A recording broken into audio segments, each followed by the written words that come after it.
Hayyee kabajamtoota daawwattoota keenya baga nagaan nu eegdan jecha egaa qophii keenya Bridge Art keessummoota garaagaraa warroota artiirra jiranii fi artiitti bobba'an artiistota isin biraan ga'uu keenya akkuma itti fufnetti jirra. Har'as keessummaa biraa qabannee isiniif dhiyaanneerra. Keessummaan keenya har'a yoo xiqqaate waggaa 10 fi sanaa ol nama artii keessa turedha.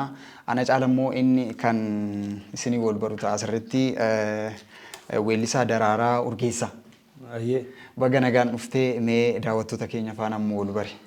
Ayyee akkuma beekamu maqaan koo Daraaraa Urgeessaa Gammachuun jedhama. Ergasii yuunivarsiitii Finfinnee muummee afaanitirraa kan inni digirii jalqabaa xumure. Digirii lammaffaa maastarsi immoo yuunivarsiitii Finfinnee irraa kan inni governance and development studiidhaan kan inni xumure. Kana fakkaata ka gara aartiitti kan inni dhufe immoo aartii durmaanuu nan jaaladhaa gadi qabee jechuudha. Akkuma daa'ummaa keenyarraa qabnee waa'ee aartii kana keessatti guddannee hin sirbinaa, hin dhiichisnaa, hin taphannaa maal jennaa erga yuunivarsiitii odoon galiin dura elementariitti kan inni walaloo adda addaa eegalee iskuuliitti sirriitti nan cimsee yuunivarsiitii erga galee immoo walaloo garaagaraa kanan barreessaa ture. Booda gara aartiitti kan inni dhufe 2006 booda ergasii sirboota albeema guutuun hojjedhee sirbaa sunillee istuudiyoo keessatti sirboonni sun odoon bahin kan hafes jira kan ba'es jira. Chaalenjii baay'eetu ture. Chaalenjiin ture sun immoo yeroo sanatti haalli qilleensaa yeroo san ture hin beekama. Isa booda sirba safuu jedhamutti kan inni dhufe. Sirbi safuu jedhamu sun baay'ee hawaasa keessa galeera. Sirriitti aadaa, seenaa, duudhaa dhuftee eenyummaa hawaasa kana dhoosee baasee buruskee sirriitti waan hawaasa keessa galee sirriitti nu hedheedha. Booda immoo sirba Oromiyaa jedhuudha. Oromiyaan maal akka fakkaattu, maal qabdi, maal dhabdee, Oromiyaan maaliif namoonni hedduun irratti wal dhabaa jira, maaf Oromiyaa barbaadu, kiiloomeetira meeqa kutanii dhufanii namoonni hedduun saamichuma Oromiyaatii fi Oromiyummaarraa nyaachuudhaaf malee namni quuqama Oromiyaa qabaatee kiiloomeetira meeqa kutee asitti kun Gondor, kun Maqalee, kun Hawaasaa, kun Jijjigaa, kun eessaa dhufee asuma Oromiyaa keessatti Finfinnees naannawa Finfinnee yookaan immoo magaalaa Shaggar kanarrattis jechuudha. Kanaaf ani waa'ee Oromiyaa kanarratti waa hedduu sirriitti namoonni keessa gadi galanii dhaggeeffatan ergaa guddaa qaba. Kana fakkaata. Hayyee gara sirboota keetitti hin dhufna. Amma barataa yeroo taatee jirtutti illee akka sochiirra turtedha. Gama aartii kanaan waraabamee hin gadhiifamin yookaan immoo weelluu uummata bira ga'es ta'uu baatu garuu sirboota namaallee yeroo barataa jirtu. Amma yeroo yuunivarsiitii Finfinnee jirtu wanti hin dagatamne tokko gumii gaa'oo wanti jedhamu jira natti fakkaata. Sanaan dura moo ergasii hundaa'ee iyyuu laateen? Gumiin isuma dura hundaa'ee moor gumii gaa'oo kana isuma cufamillee kan banne 2001 isa dura 2002 yuunivarsiitii Finfinnee kan hin galeeni. Erga 2002 galee waldaa Maccaaf Tuulamaatu ture. Waldaa Maccaaf Tuulamaa isa cufame kana nama 7 ta'aniiti kan waldaa isaanii naannoo Imbaasii Ameerikaa kanaaf fuuldura achitti kireeffamee namoota 7 ta'anii akka obbo Dirribii Damissee Bokkuu, obbo Naggasaa Deettii, obbo Taliilaa Bulbulaa barataa wajjin turre immoo hiriyaa koo hin jira ammallee boqatee mucaa Caancootii Taganuu Urgaan jedhamu Ayyaluu waan jedhamtullee hin jirti. Namoota san taanee 7 taanee booda yuunivarsiitii Finfinnee irraa, Kotobee irraa, Eessarraa, Sabbatarraa, Burraayyuu irraa bakka hundaa dhufee iddoo teenyullee agadhamnutti nama 7 taanee eegalle jechuudha. Waldaa isaa sirriitti seera naannoo inni dhumarra garuu waldaa sanillee deebisanii nurratti cufanii saamichillee hin ture. Isa booda gaa'oon illee hin ture. Gaa'oo irratti walaloo adda addaan barreessaa. Aadaa, seenaa, duudhaan barsiisaa. Gaa'oo keessatti jechuudha. Walaloo yeroo isaa fakkeenyaaf gaafa waldaa Maccaaf Tuulamaa cufamu of ta'uunis yakka iyyaafadhee baruun aadaa abbaa kootii seenaa soqee baasuun anaaf yakkaa miti. Harreen beelladumaa ba'aa baatti malee sareenis bineensa manaa nyaatti malee boru gaabbii taati irraafannaan kalee walaloo ciccimaa tokkoon barreessaa ture yeroo sanatti. Walaloo waan akka na dhibe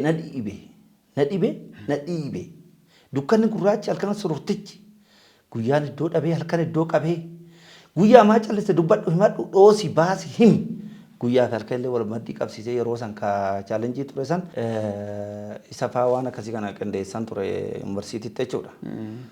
2001 yeroo keessattuu uummanni Beenishaangul Gumuzii fi Naqamtee walitti bu'iinsa irra ture irratti faa chaalenjii hamaa keessa dabarree yeroo sanatti waa'ee aartii kana sirriitti yeroo san walaloo yeroo sanii dardaree barreessee ture waan yeroo san barreessisan amma gara aartiitti deebisaan jira. Bifa sirbaatiin hawaasa keessa galchuudhaaf waan akka irraa baratu waan akka waarraa hubatu waan akkasiitti nan jira yeroo ammaa kana jechuudha. Mee gara gumii gaa'oo kanatti hin deebina. Wantoonni irraa kaasnu kan irraa kaaste jira kan kaasnus kara fuulduratti amma tokko hin kaasna. Sirboota kee 2006 albamii hojjette san. Sanaan dura barreessitee yuugaa amma yeroo dhuma yuunivarsiitii Finfinnee jirtu sanuu sochiin akka jiru nu badhaan jedhee ni yaada. Sirboonni sun oomtuu saayyuu qilleensa irraan oolle? Sirboonni sun qilleensa irraan oolle istuudiyoo tafe gariin waa san amma irra deebi'ee hojjechaa jira. Istuudiyootti chaalenjii ture, istuudiyoo cufamaa ture yeroo sanatti 2006 erga yuunivarsiitii Finfinneetii ba'ee waa sanitti galeeni. Walaloo yeroo san barreessaa isa dura barreessaa ture san qilleensa irra oolchuudhaaf yaalan ture istuudiyoon yeroo sanatti hin cufamuu dhiibbaa garaagaraati ture. Qabsoo irratti faa warraaqsa adda addaa kanatu hojjetamaa ture. Keessattuu namoonni waan kana faa akka irratti hojjetan sirboota garaagaraa kanaan akka Tafarii Taaddasaa fa'anii natti meera abbaan koo goodarreen dhaabin jedhee godan ijaajin jedhee gadhee gurbattii malee dallaa ganna ijaaru gadhee keessummaa malee bullaan ganama galu namoonni aartistoonni illee akka waan kana irratti hojjetan namoota baay'ee gargaaruudhaaf yaalan ture aartistoonni garaagaraa jechuudha akka irratti hojjetan. Ani immoo yeroo sanatti xiqqoo haalli naa mijanne amma duraa duuban hojjechuudhaaf irra jira. Hayyee mee bara san kaasnee dabarra egaa barrii fi hojiin aartiin wal fakkaata yeroo baay'ee. Aartiin waanuma mul'atu quuqamaa fi akkasumas immoo wantoota yeroo mul'atan baruma san fakkaata. Kanaafuu bara san mee yaadachuuf sirboota yeroo san hojjetamanii too hafan keessaa kan jaalattu yookaan wanta yeroo san sirriitti fakkaata jettu mee akaasuma sirba tokko achi keessa. Sirbinni yeroo san itti yaada hojjedhe yaa misoomta Oromiyaa kan jedhu faadha. Yaa misoomta Oromiyaa gadaan keenya dabaree nama nu ga'ee jedhu dabaree ga'ee keenyatu jira amma nuti ga'ee keessa qabna Oromiyaan. Kanaaf dabareen keenya waan jedhu waan amma Baalataraa jedhamu kana osoo hin taane yeroo san Oromoon abbaa biyyaa ta'uu qaba. Biyya isaati irratti ofii bulchuu qaba. Waan jedhu kanarratti kan inni ugaasanii yaa misoomta Oromiyaan. Oromiyaan misoomuu qabdi. Oromiyaan guddachuu qabdi. Biyya isaati irratti abbaa biyyaa ta'uu qabdi. Gaafii afaanii kunillee ugaasin ture gaafii maaster pilaanii yeroo san karaa duuba hojjetamaa turu kanarratti illee isa ofirraa hannachuudhaaf waan akkasiitti irratti yaa misoomta Oromiyaan kan jedhudha. Inni biraa dhiichisaa Finfinneen galaanaa yaa galaana dambaliitu qananiitu horri Finfinnee guute daaktuun maddii burraaxe taphatti. Finfinneen galaanaa karraa alloo yaa'ee dhufe horatti. Finfinneen galaanaa karraa qirxii yaa'ee dhufe horatti. Finfinneen galaanaa karraa qaalluu yaa'ee dhufe horatti. Finfinneen galaanaa yaa galaana dambaliitu qananiitu horri Finfinnee guute daaktuun maddii burraaxe taphatti. Teessoon Afrikaa magaalli guddittii kan biyyatti. Finfinneen galaanaa yaa galaana dambaliitu qananiitu horri Finfinnee guute daaktuun maddii burraaxe taphatti. Inni kaa daakaa Finfinnee achiinis sisseenuu achiinis sisseenuu. Eessa feessa yaa'ee Finfinnumatti wal geenya. Finfinneen galaana. Galaana. Sirriitti ibsa. Bakkuma hundatti yaa'ee dhufee asitti Finfinnee giddugala Oromoo Maccaaftuu lamaati. Finfinneen Oromiyaa nyaattee gabbatte bara. Dachee Oromooti. Jaalala Oromoo jibbaati. Dachee Oromoo immoo jaalatu Finfinnee jechuudha. Kanaaf eessa feessa yaa'ee asitti booda immoo Oromoo irratti hojjetu. Yeroo san kaa galaana karra qirxiitinis, karra allootinis, karra qaallotiinis, karra gafarsaatinis eessanis haa dhufu. Asitti dhufeet Finfinnee irratti wal nyaata. Kun immoo Oromoo dhibuudhaa fi dhiibuurraan kan ka'e waan kana kan inni irratti hojjedhe yeroo sana istuudiyootti sirbi kun odoon bahin anaafee. Yeroo san waa'ee Finfinnee dubbachuun xiqqoo rakkisaadha miti. Sanaan duras inuma dubbatama garuu yeroo san immoo xiqqoo baay'ee rakkisaa ture. Siyaasni yeroo san jirus atis barataa gaafa taatee jirtu weellisaa qofa waan taateef osoo hin ta'in warri hojii biraatirra jiranis yeroo san Oromoo taatee Finfinnee keessatti uffata aadaatu uffattee deemuun maaliin waa'ee Finfinnee sirbuu miti baay'ee rakkisaa akka ta'e nan hubadha. Yeroo san gaa kanaaf gaa kan yeroodhuma istiidiyoon cufamu san achuma keessatti hafe jechuudha. Dhugaadha. Wanti kun sirbi kun yeroo san dhiibbaa qaba beekamaadha. Odoo bahee hawaasa keessatti gadi odoo bahee hawaasni yeroo sanis dammaqee jira. Haa ta'u malee dhiibban inuma jira. Dhiibban jiraatus immoo callisanii wanti dhufu waan hin jirreef kaayyoo guddaanu hawaasni akka Finfinneen dhimma eenyummaati. Finfinneen amma irraa nyaachaa nu dhiibaa Finfinnee keessatti dhiibban nurra gahaa ture kun hawaasni akka obbaru akka beeku akka dammaqu kaayyoon guddaanu waa'ee Finfinnee irratti eessa isaa dhufu Finfinnee keessa taa'anii booda Oromoo irratti hojjechaa turanii Oromoo dhiibaa turanii Oromoo hidhaa turanii darara hamma yeroo san ture san hawaasni akka baru akka wal beeku akka walii beeku akka wal hubatu akka walii hubatudha kaayyoo guddaanu dhimmi Finfinnee irratti sirba kana hojjechuun na barbaachiseef jechuudha. Ammas sirbi kun osoo bahe jechuun waa'een Finfinnee kun ammas wanti mul'atu jira jechuun maqaadhumatu karanatti waamama malee kan itti jiraachaa jiru ammas akkuma ati dura kaaste san. Maaliifanii kana kaase sirbi kun ammas irra deebi'een hojjedha jette osoo ammas irra deebitee hojjette waan fooyyistee yookaan immoo akkuma jiruttis osoo hojjette waan bareedaa ta'u natti fakkaata fuuldurattuu yoo osoo waan itti deeman jira. Finfinneen ammas waan xumurame biti dhimmi Finfinnee cilancilliin xiqqoon jiraachuu mala cilancilliin akka kalee miti har'a garuu cilancillii wayii jila amma waa'ee Finfinnee kanarratti waan hojjetamuu malutu jira akkuma uummata Oromootitti akkuma dargaggeessi shamarran hayyoonni beektonni hundi walii galee waa'ee Finfinnee kana waan xumurame waan dhumatee miti dhimmi Finfinnee amma cilancilliin jira hin jiru jechuu miti. Gama manneen barnootaallee fakkeenyaa fi banamuun dhugaadha kun waa tokko Finfinnee keessatti jechuudha duraan hin turre iddoo hojii waajjiraalee garaagaraatti afaan Oromootiin waan tokko eegaluu waa tokko garuu isa dhumaatarra geenye jechuu miti nuti. Finfinneen dhimma salphaa miti dhimmi Finfinnee keessa jiru Finfinneen Oromiyaa nyaattee gabbattee lafee Oromootiin ijaaramte. Cirracha Oromiyaa irraa dhufeen kan ijaaramte. Bishaan Oromiyaa irraa dhufe simintoo maal waan jedhu kana kuni qabeenya Oromooti beekamaadha waa'ee Finfinnee. Haa ta'u malee waa'ee Finfinnee kun ganaa waan itti deemamu waan sirriitti irratti hojjetamuu qabudha. Kun immoo eenyumaafuu ifa. Kanaafuu sirbi sun osoo dhufee wanta amma mul'atu kan ammoo yookaan sirbi biraas wantoonni Finfinnee irratti hojjetaman artiin yoo deeggarame mooroof harka caalu immoo waa'ee Finfinnee kana artiin yoo deeggarame cimaa deemaa jetta. Beekamaadha. Aartiin bakakkaadha. Calaqqee uummataati. Hawaasa bakki hin galle hin jiru waa haallee aartiin. Aartiin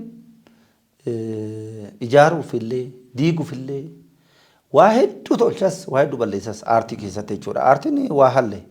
Aartiin kun bifa sirbaa qofaanii miti. Haalli uffannaallee wantoota namni deemsi isaallee aartiidha bar. Hojiin inni hojjetu hundi aartiidha. Aartii keessaa fagaateen ta'u. Aartii waa haallee ibsaa.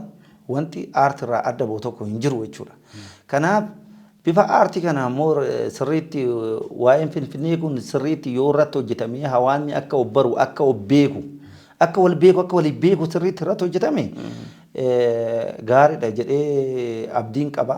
Dhugumas immoo sirriitti hin hojjetama jedhee. Kanammoo kan nu mirkaneessu akkumaatu jettee sis dabalatee warroonni biraa warri artiitti bobba'an waa'ee maastar pilaanii irratti illee maastar pilaanii kanarratti illee sirboonni akka chaalenjii uuman waa'ee tokkummaa Oromooti irratti sirboonni kana lallabaa turan. Sirbi waan salphaa miti akkumaatu jette artiin bakakkaadha. Humni Oromoo artii tureeyyu. Oromoon kan sirriitti dammaqaa ture. Eenyummaa isaa akkuma qabatetti rakkoo keessa darbee eenyummaa isaa akkuma qabatetti qabatee kan as ga'e tokko gargaarsa artiitiin kunumaa shakkiin qabu gara fuulduraatti cimuu qaba. Sirboota kee kan bara 2006 isa hojjetamee too qilleensarraan oolle keessaa immoo garanatti deebina daraara. Garanatti yeroo deebinu immoo safuu kan jedhu jidduutti egaa addaan kuttee booda immoo uummatatti deebitee safuu kan jedhu dhuftee qabattee dhufte. Safuun sun yoo akkamii bara kam hojjetame? Safuun waggaa 3 dura kan hojjetame. Safuun waa halle waa hedduu qaba. Jaarsiif jaartii waliif safuudha. Xiqqaan guddaaf safuudha. Qubniif gufuun illee waliif safuudha. Daarab daakuun illee waliif safuudha. Safuu waliif buufachaa deemu bar. Safuun waaqni fi lafti illee waan yeroo isaa eegee yeroo buqaa bar. Lafti immoo waan safuu roobee lafti immoo magarsuu qaba. Isa waan lafti biqilche kana immoo dhaltiin illee dheeddee aannan kennuu qabdi. Kuni safuudha. Uumama. Safuu seera uumamni uumaa ittiin eeggatudha. Kan namni tolchee biti bar. Seera uumaa fi uumamaati safuun. Kanaaf sirba safuu kanarratti gaafan eegalu abbaa koo gaarii koo sittan hima aarii koo safuutu manaa ba'ee qaaniin manatti galee safuun tasa babbadee salphinni gaaraa sirbaa jireenyi daangaa qabdii namni maaliin wal jibbaa ankumaatamni jaaree tokko diigee jijjiskaa safuutu daangaa dhabee gaarri bishaan dhidhimsaa safuudha. Kanaaf bishaan gadi yaa malee oli yaa'u. Kanaaf kuni safuudha. Waan safuu kanarratti kan irratti hojjedhe waan hedduu qabaachi keessatti safuu nuumaa dabee dullachin ilmamuu ilma abbaa wallaalee kan gandaaf ergamu dhiisi jettuu akkamiittan dhiisa dubbiin kun raajidha nama dinqisiisa. Waan safuu kanarratti kan wanti laaltooti waa baay'eetu jira. Kanaaf dhaltiin illee amma ilmamuu diddee malaale jabbiin dhatteet harma gaangee suufti. Gaangee odoo hootee maal argatti? Aannan argatu. Gaangeen hin dhaltus maal hin jettus. Kanaaf safuudha kuni. Odoo haadha hootee haadharraa aannan argachuu qabdu gaangee suufti. Kuni safuudha. Bakka waan argamnetti dhama'uudha kuni dhamaa ta'e jechuudha. Kanaaf waa safuu kuni waa hedduu qaba. Hawaasa keenya keessatti wal safeeffannaan kun sirriitti jira. Maanguddoonni hayyoonni duudhaan hawaasaa kun waa hedduu qabaa. Kun immoo sirriitti amma hawaasa keessatti waa baay'een badaa dhufeera. Intallaadha wallaalaa dhufteerti. Ilma abbaa wallaalaa dhufeera. Kun safuudha qaaniidha. Dur hin jirreedha. Baatuu waan haara'a. Kanaaf safuun eeggamuu qabaa. Namni safuu walii buufachuu qabaa. Namni wal baruu qabaa. Wal hubachuu qabaa. Wal dhaga'uu qabaa. Wal safeeffachuun barbaachisaa akka ta'e irratti kan inni hojjedhe. Dhaamsisaa ifaadha jechuun safuu jechuun hawaasni kamiyyuu daangaa ittiin jiraatu qaba. Daangaa itti wal kabajee wal safeeffatee duudhaa isaa keessatti waan tokko qaba waan itti ofitti ijaareetu jiru tokko. Ijaara san darbuu jechuun safuu cabsuu jedhama. Kanaafuu Oromoon immoo waan baay'ee qaba. Aadaa gosa garaa garaa qaba. Aadaa san keessatti safuu garaa garaa jira. Safuu fi safeeffannaan waan baay'ee jira. Kanaafuu ergaan isaa ifaadha. Safuu bifa geerrarsaatiin waan ka'u natti fakkaata yeroo dura naaf jette sana booda immoo biree godhee gara olitti deema. Dura jalqaba dhiichisa jira. Shoboxee jira. Shoboxee sumni maal jedhaa? Amma yaa daandii adiidhaa yaa waan ofiitoo amma yaa daandii adiidhaa daleen gufaatu seete waan ofiitoo daleen gufaatu seete atoo mara wallaate waan ofiitoo beekaa daleen gufaatu seete waan ofiitoo daleen gufaatu seete atoo mara wallaate waan ofiitoo beekaa gufaatu seete yakooti katakenya waan ofiitoo akoti yo waragenya kotudi de odoleni waan ofiitoo kotudi de odoleni barumana katalina waan ofiitoo nulaafate mogoleni. Kanaaf haala saniin namni kan jiraatu umurii guutuu lafa kanarra jiraatu osoo wal kabajee wal jaalatee tokko ta'ee wal hubatee waliif hubatee waliin jiraate gaarii ture waanuma jireenya yeroo kanaaf lafa kanarratti wal dhiiba namni wal jibba namni kun hin barbaachisu wal hubachuu qabna waliif hubachuu qabna wal beekuu qabna waliif beekuu qabna wal dhaga'uu qabna wal utubnee waliin laga ce'uu qabna. Kanaaf tokkummaa Oromoo irratti Oromoon tokko tokko ta'uu qaba. Dur warri durii iyyee walii birmata lallabee walii owwaata kaayyoo tokko qaba. Inni ammaa maaliif wal dhiiba maaliif wal jibba ilmaan abbaa tokkoo taane ilmaan haadha tokkoo biyya lama qabnu bar biyyi teenyas takkuma afaan dubbannus afaan Oromooti bar duudhaan qabnus tokko bar amantaan garaagara ta'uu danda'a ilaalchi keenya tokko ta'uu dhiisuu mala. Kanaaf maaltu gargar nu dhiibe maal gargar facaana tokko taanee wal utubnee kaayyoo tokkoon odoo waliin deemuu qabnu kan jedhu irratti maal wal dhimna jireenyi daangaa qabdi daangaa isheen dabartu bar waan cufti kanarratti kan baay'ee bareeda. Safuun gaa ammas waanuma amma xiqqoo yeroo san hojjetamus wanti amma mul'atus jira jechuun wal dhiibuun jira wal barbaadurra wal gaarreeffachuun jira kunillee safuudha safuun cabaa jira. Sirbichi kan du'uu miti jechuun kan yeroon itti darbuu miti. Dhugaadha. Baay'ee bareeda. Mee Daraara gara moo keetitti deebinaati sirba ji'a sadiin dura gadhiifame Oromiyaa kan jedhu jira. Isa immoo gulana jidduutti deebinee irraa haasofna. Si xiqqoo adda kan si godhu immoo gama barumsaa kanaan illee xiqqoo deemteerta.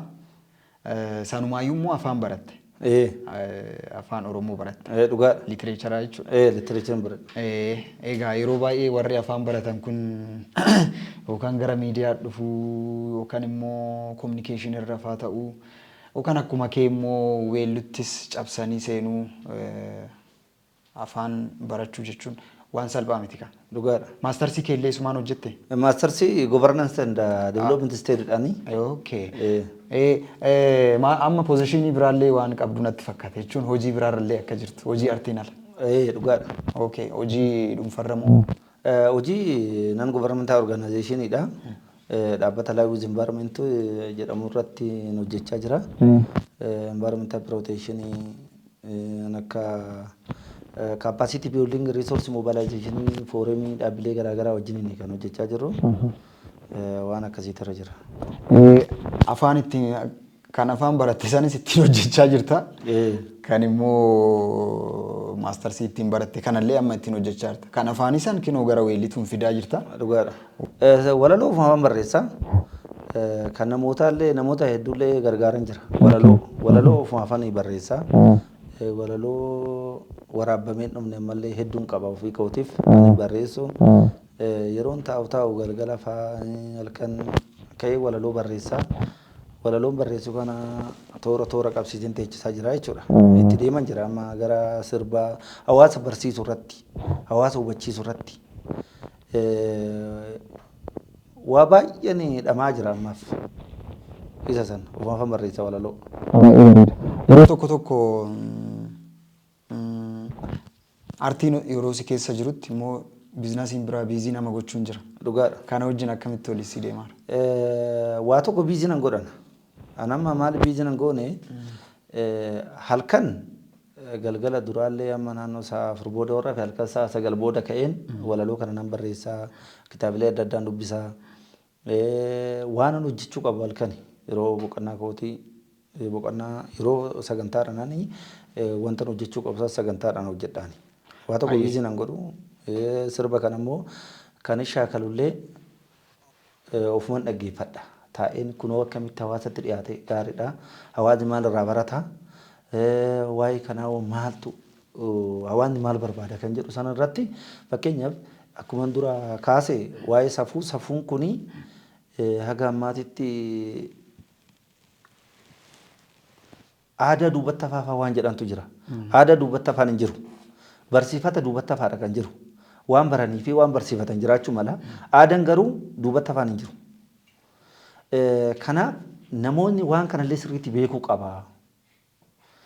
Sirriitti hubachuu qaba. Safuun kunoo maalinni eessumaa dhufe jechuumti safuu jedhu kunuuyyuu. Fakkeenyaaf amma being a become positive people waan jedhu tokko fakkeenyaaf kitaabilee yuunivarsiitii Finfinnee keessatti kitaabilee hedduu ilaaleen ture. Waa'ee safuu kanarratti waa'ee sirna gadaatiin wal qabatee illee waa hedduu ilaalaa ture.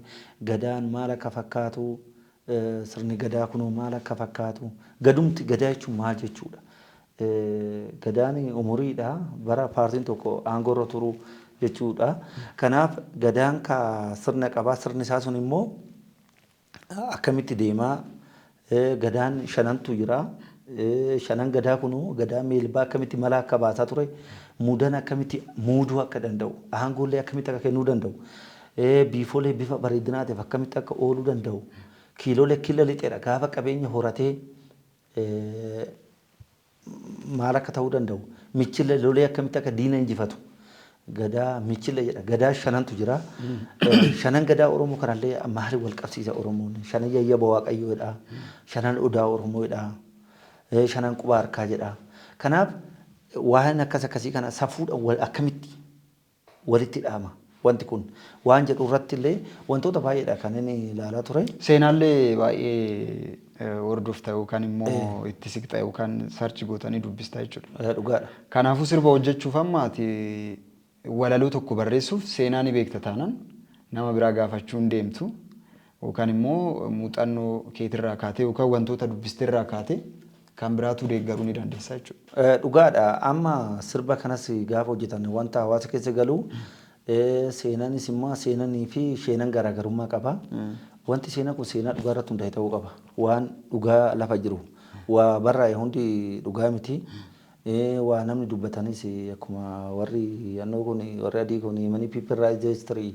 Most people take the history but few people create the history. Kan seenaa barreessu, kan seenaa dubbisu, kan seenaa dubbatu baay'eedha. Namni seenaa hojjetu nama muraasa. Kanaaf akkuma isaan asaasan turuun taane maal dhibdiif maal fiddiidhaan waan ta'uu miti.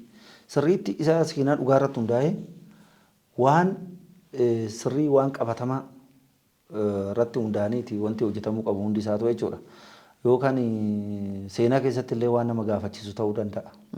Namoonni yeroo baay'ee yeroo sirba hojjetan waan akkanaa hin gaafatu namoota beekarra yookaan immoo riisarchii garaagaraa ni gaggeessu yeroo baay'ee jechuun wanta akkanaa hin baramne miti. Wanta akkanaa osoo jiraatee baay'ee bareeda. Anamma waan tokko baraan jira. Ati amma waan tokko hojii kee hojjechuun dura qorannoo wayii akka gaggeessitu naan hubadha jechuudha. Jechuun akkuma atu jettee boru maaltu dhufaa jedhanii yaaduun dirqama. Seenaa dhamaayyuu kan lafa jiru qofa osoo hin ta'in cinaatti illee sirriitti qorachuun barbaachisaadha. Dhuguma. Kanaafuu waan akkanaa jiraachuu qaba. Jechuun yeedaloo fi walaloo qofa abbaan ta'e akka evaluate godhu yookaan immoo akka hojiin kuni bareedaa miti jedhee qeequu yookaan immoo criticize gochuu qofa osoo hin ta'in jalqaba isaatirrattu wanti tokko yeroo barraa'u yaannichi isaayyuu yaan ka'umsa irrattu kan seenaa dhugaa wajjin wal qabatu ta'uu qaba. Kanaaf immoo riisarchii guddaan yookaan immoo qorannoo guddaan gaggeeffamuu qaba jechuudha. Beekamaadha amma callisaniituma amma gaafa geerarani hawaasa keessa galaniitoo maaltu taabeeta. Geerarsa hawaasa jira. Maanguddoonni jaarsoliin kan geeraru jira. Geessonni kan geeraru jira. Daa'imni illee kan geeraru geerarsa bakka sadiitti qoonnee ilaaluu dandeenya. Fakkeenyaaf maanguddoonni yookaan warri gara dullumaatti dhiyaatan durjoo yeroo jabana koo daalee fileen yaabbadhaa biyyaaf daangan dhaabbadhaa waan hojjetee darbeen kan geeraru. Inni har'aallee qotee galchee dhalchee ergatee waanuma hojjeteen kan geeraru. Namni daa'imni illee waan jedhee geeraruu qaba. Namni waan hin hojjenne gaafa geeraru kanammoo eessatti gooteetu dhufa. Kanammoo eessatti goote eessatti raawwatte wal qaanessu jira. Kanaaf callisaniituma miidiyaa argatan irratti baaniitoo gaafa waa jedhan wanti nama qaanessu wanti nama salphisu baay'eetu jira jechuudha. Kanaaf inni sunillee sirriitti qorannoo gaafata. Fakkeenyaaf namoota jajjaboon akka Alii Birraa fa'a, akka Shantam Shubbisaa fa'a namoonni yeroo san hamma waan isaan dabarsan fakkeenyaaf Dooktor Alii Birraa maal jedhanii barnoota jedhu fakkeenyaaf barnoota ammas barnoota kana ta'uu qaba kaayyoon Oromootaadha. Namni barachuu qaba, waa beekuu qaba, waa hubachuu qaba. Yoo waa beeke, yoo waa hubate, yoo waa bare waallee gaafachuu danda'a. Isa gaafatameefillee deebii kennuu danda'a. Namni keenya barachuu qaba, haa baratuu kan jedhu dhaamsi sun waan salphaa miti kun. Jeneraal Taaddasaa Birruu faanis kanarratti qabsaa turan kanuma. Uummanni Oromoo barachuu qaba. Gaafa uummanni haa baratu jedhamu waan ka'etu ture. Gaafa sani wanti baay'een dhooyee kan ba'e. Suni gariin Oromoon hin baratin jedha.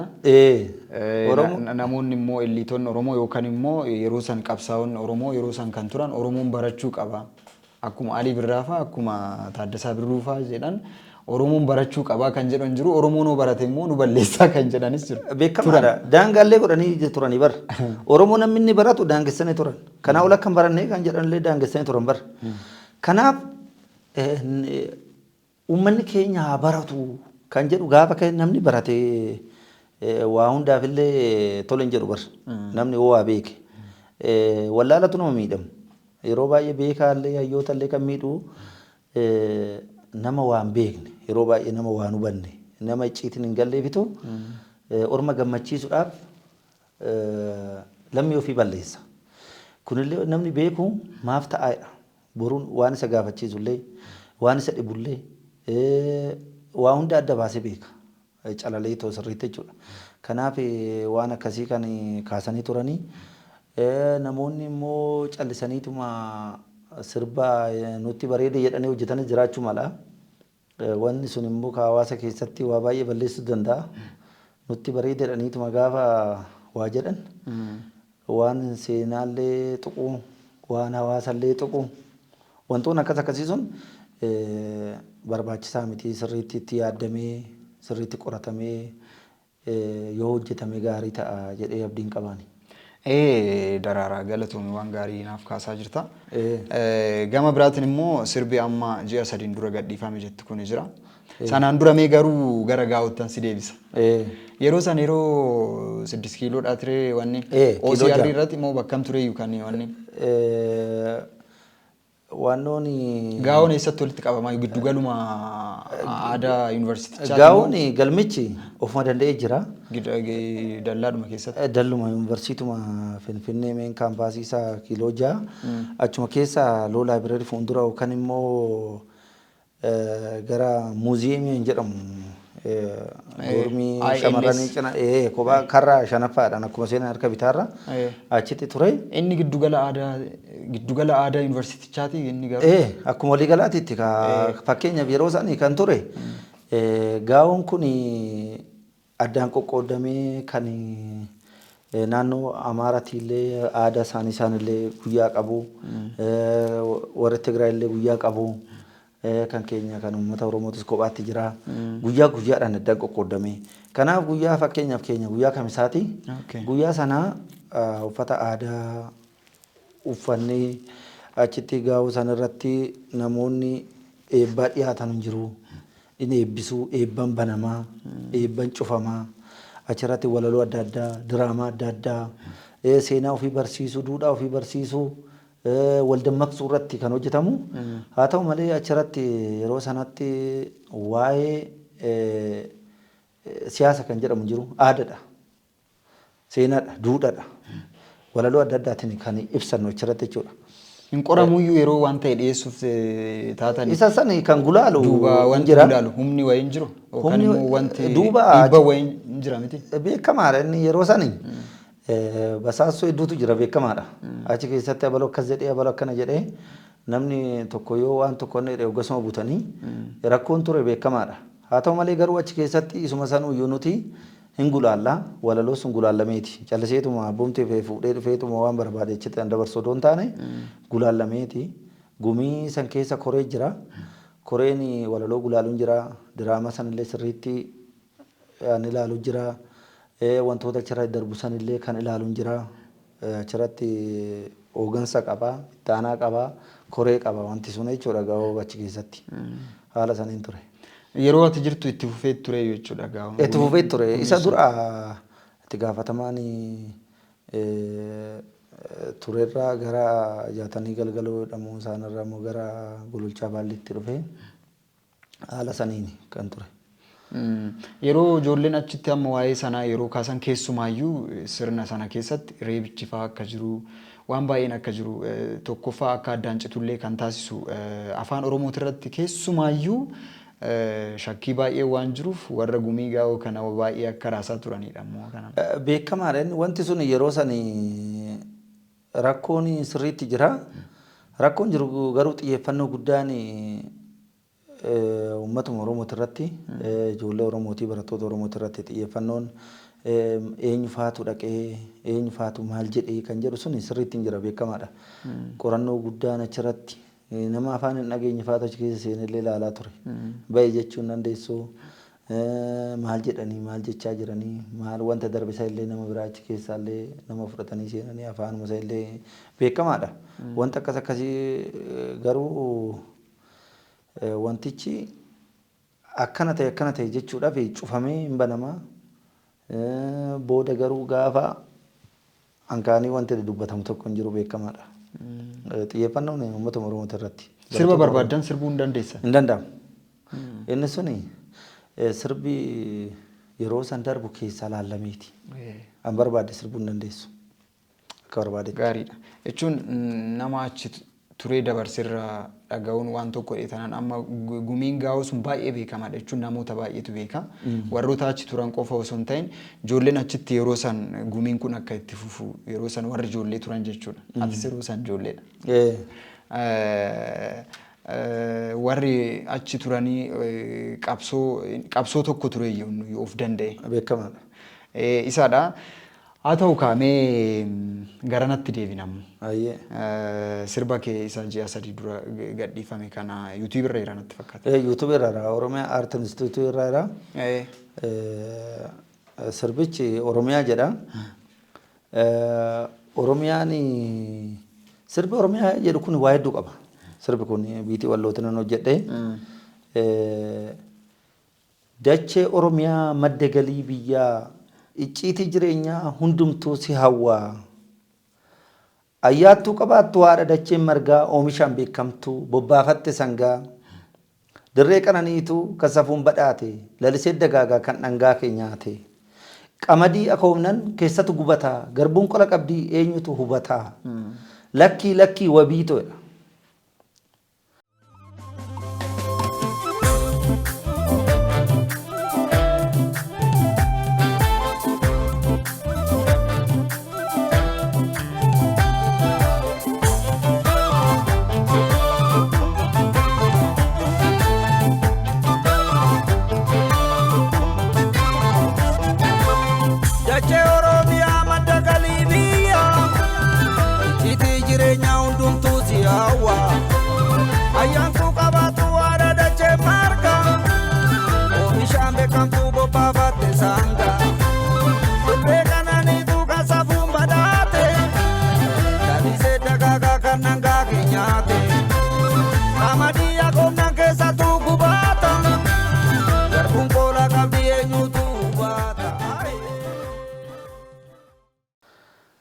Haala saniin biitii wallootiin kan inni hojjetame. Biitii wallootiin hojjetame anis argeera YouTube irratti baay'ee bareeda. Haa ta'u waan baay'ee waliin haasa'aa jirra. Waan bareeda waliin haasa'aa jirra. Ati immoo seenaas sirriitti beekta. Jechuun akka riisarcharii tokkootti tirreedha kan amma sirriitti waliin haasa'aa jirru. Egaa sana booda immoo gara fuulduraa waa'ee aartii kanarratti immoo maal yaadda? Ani keessattuu waa'ee aartii akkuma jirutti ta'ee aartii irratti waa hedduudha karoorfadhee kan hin jiru hojjechuudhaaf kan inni qophaa'ee jiru. Keessattuu hirmaannaa dargaggeessi guddina siyaasaa keessatti political participation hirmaannaa dargaggeessi siyaasaa irratti qabu fa'aa irratti hawaasni keenya akka waa baru akka baru sirriitti wal hubachuu qaba. Wal dura dhaabbatee wal dhiibuu kana dhiisee osoo dargaggeenyi shamarran waaciitiin galuufi qaba. Kanarratti kana hin galleef jechuuf miti. Kun amma waan beekan otoo hin taane sirriitti tokkummaa itichanii akkamitti wal duuba socho'uu qabu waan jedhu kanarratti political campaigning irratti political participation voting wantoota kanarratti the role of youth in political participation waan kanarratti illee waa hojjechuudhaaf karoorfadheen jira. Isarratti wanti nama kitaaballee barreessuudha eegaleera garuu gara xumuraatitti deeman jira. Kitaaba political participation kanarratti waa yaadan jira. Baay'ee bareeda. Sirba qofaan osoo hin ta'inis gara kitaabatiinis dhufaan jira jetta. Akkasi. Egaa immoo barataa afaanii ta'ee siniif salphaadha yeroo baay'ee. Anillee ogeessa anis tiyaatiraan baradhe walitti siqa garuu moroof warri afaan barate kun garuu qorannoo irratti cimaadha jedhama. Keessumaayyuu afaan maalinni kan jedhu irraayyuu kaatanii saayinsiin afaanii jira. Afaan dubbiif dubbatamu osoo hin ta'in afaan artiif dubbatamu jira. Waan baay'ee of keessaa qaba. Kanaafuu gara kitaabatiinis dhufaan jira wantan qabutti fayyadamee jetta. Akkasi. Baay'ee bareeda. Dabalataan ani gaafii koo kanarraa xumureen jira. Wanti dhaamtu yoo jiraate, wanti dabaluun qaba, hafuun qabu kan jettu yoo jiraate weellisaa Daraaraa Carraansii kenna. Ani wanti hafuun qabu jedhu ani amma Oromooni tokkummaa isaa itichuu qaba. Tokko ta'uu qaba. Wal dhibuu hin qabnu, wal dhiibuu hin qabnu. Kaayyoo fi kaa'oo takka qabna. Kaayyoo biraan qabnu. Uummanni keenya walii galuu qaba. Hawaasni keenya illee boqachuu qaba. Haalumti yeroo kun illee tasgabbii uummata hawaasni keenya walii galee osoo kallattii tokkotti deebinee mana tokkotti deebinee waliin mari'annee mana lama hin qabnu manni teenya takka afaan takka dubbannaa biyya takka keessa jiraannaa duudhaa tokko qabnaa sirna tokko qabnaa sirna biraan qabnu maanguddoonni keenya illee sirriitti waan kana keessa galee hawaasa keenya illee gara tokkotti fiduu irratti kana san jechuun hin barbaachisu gama hundaanuu hundumtuu kaayyoo biraan qabnu kaayyoo takka kaayyoo tokkotti deebinee mana tokkotti gallee tokkummaa keenyatti deebinee odoo walii gallee gaariidha yaada jedhuudha hawaasni keenyaa boqatuudha gabaamatti uummanni keenyaa boqatuudha uummanni boqonnaa dhabaa jira boqonnaan uummataa immoo uumamuun dirqama isaati uummanni yoo boqannee sammuun keenya illee boqatu inni hojjetus boqonnaan qabu inni daldalus boqonnaan qabu inni maal hojjetus haa ta'u qaamni kamiyyuu jechuudha yoo boqonnaan jiraate yoo sammuun nagaa argate kanaaf keessattuu sammuu namaati irratti hojjechuun dirqama ta'a keessattuu sammuu namaa jijjiiruudha jijjiiramni ikoonoomii qofaanii biti bar jijjiirama sammuu namaa jijjiiruudha behavioral change jedhamu kana attituudii namaa jijjiiruudha attituudiin namaa jijjiiramne taanaan sanuma borus kanaaf jijjiiramni guddaa sammuu namaati sammuu namaa qaruu sammuu namaa ijaaruu yoo sammuu namaa ijaaramne yoo ta'e yoo sammuu namaa qaramne ta'e jijjiiramni hin jiru keessattuu fakkeenyaaf governansi jedhanii fakkeenyaaf gama public management jedhanii warri durii yaalanii turanii gama governansi jedhanii good governansi jedhanii environmental governansi jedhanii gara e-governansi electronic system and information technology kana wal qabatee gara ammayyummaatti illee hawaasni akkaataatti teknoolojii ammayyaatitti fiduudhaaf hawaasa kana tokko taasisuudhaaf ijaaruudha. Globalization yeroo addunyaan tokko taate kanatti yeroo civilization babal'ate kanatti Nuti immoo sitti wal dhiibnee wal dhiibuu hin qabnu. Tokko ta'uu qabna. Tokkummaa keenya ijaaruu qabna bar. Yoo tokko taane kan walii waa hojjechuu dandeenya. Guddinni biyyaatis kan dhufuu danda'u. Kanaaf kanarratti xiyyeeffannoon kennamee irratti hojjetamuu qaba yaada jedhuun qabaani. Galatoomee dhaamsa gaarii dabarsitee dhumarratti isinis immoo warri aartiirra jirtan aartii keessaniin keessumaayyuu wanti dhumarra kaastee jira. Qaroomina jechuun inni duraa of ta'uudha, of barbaaduudha, wal barbaaduudha, wal kabajuudha. Galmi isaanii galmi namaa egaa galmi keenya tokko ta'e karaa garaa garaa irra deemnee ta'u waliin dhamaasnu. Dhugaadha. Kanaafuu anis yaada kee kana sirriitti nan deeggara uummanni boqachuu qaba. Waan jedhu keessa nu buustee egaa haasaa keenya kanarraa asumarratti xumurra kitaabni kee eebbifamee yookaan immoo sirbi dura ba'u jiraatee irra deebiin kan wal agarru ta'a. Kanarraa garuu kanumaan xumurraa kabajamtoota daawwattoota keenya egaa qophiin keenya har'a weellisaa yookaan artist Daraaraa Urgeessaa wajjiniin taasisne isa daawwattan fakkaata. Baay'ee akka irraa hubattan, baay'ee akka irraa barattan, akka itti bashannantanis abdii guddaan qaba. Keessummaa keenya har'aa waliin yeroo biraas deebinee kan wal agarru ta'a. Kanaafuu baga dhuftee guddaa galatoomii. Ayyeessinillee guddaa galatoomaa fayyaa nagaa ta'a.